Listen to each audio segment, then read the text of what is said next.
Evacuate. Evacuate. Seatbelt. Leave everything. Bad exit. Go back.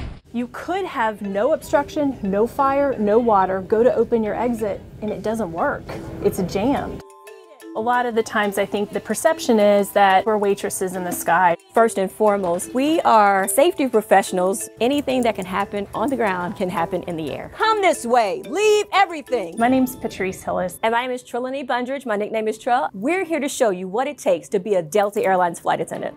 A lot of magic happens down here in the training center. Over 195,000 applications come into Delta Airlines, and of those, 3,000 for this year alone will get to come through these doors and be a Delta Airlines flight attendant. Initial flight attendant training is 6 weeks of intense training. They start here in week 1 and they learn about the foundations of Delta Airlines. And then we go to week 3, and those are non-phase specific things like security, emergency management, medical situations that could happen on board the aircraft. And then week 6 is all about customer service. And so within those 6 weeks, we have a fully rounded Delta Airlines flight attendant who is ready to go out there on any aircraft.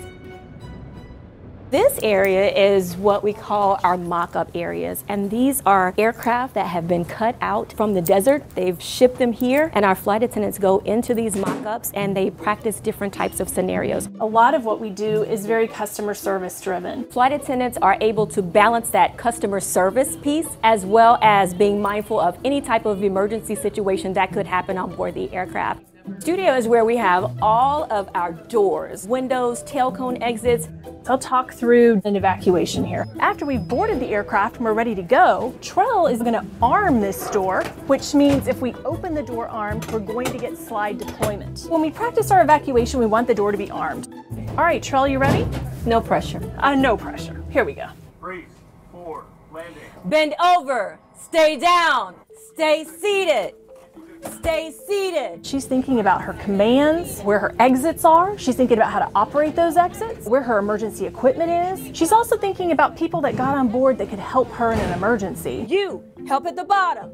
You, help at the bottom. And she's also going to think about the people that got on who might need her assistance. We do want thinking flight attendants. We do operate with a lot of checklists, but in the end, sometimes things come down to a judgment call. We travel to different time zones, different countries, and maybe we can't sleep. And then you're expected to make good judgment calls, and you're expected to remember all your training and respond to emergencies and be Delta gracious and patient and all of that on lack of sleep as well sometimes. We're going to head to our motion-based trainer. It is our one and only trainer that does shake, does move. Our flight attendants have a week of training for emergencies that could happen on board the aircraft and learning our different types of commands. This is one of them. Evacuate. Evacuate. Seatbelt. Leave everything. Bad exit. Go back. Come this way, leave everything, jump and slide. If you don't stay calm, then your anxiety will feed off of that person. It's definitely important to make sure you stay calm.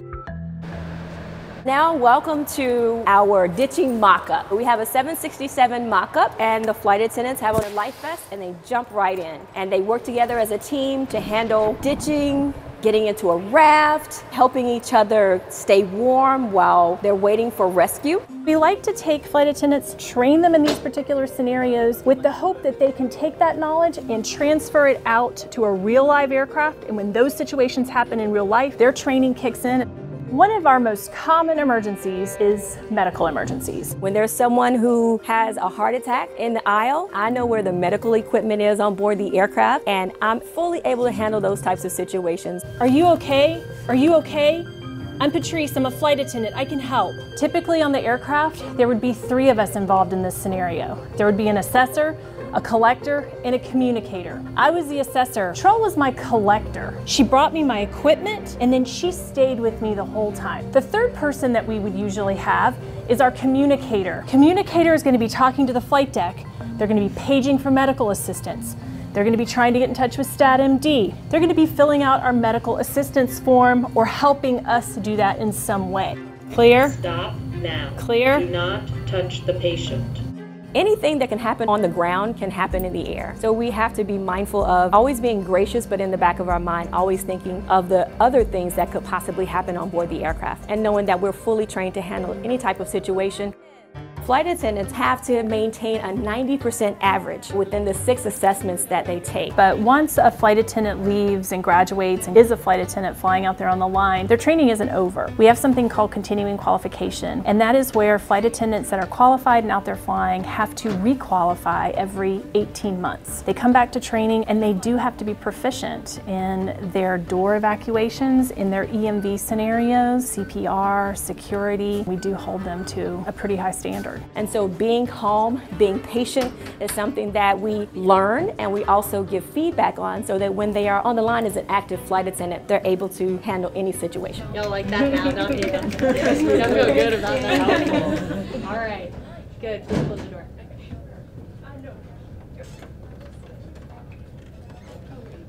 There you go. Bend over.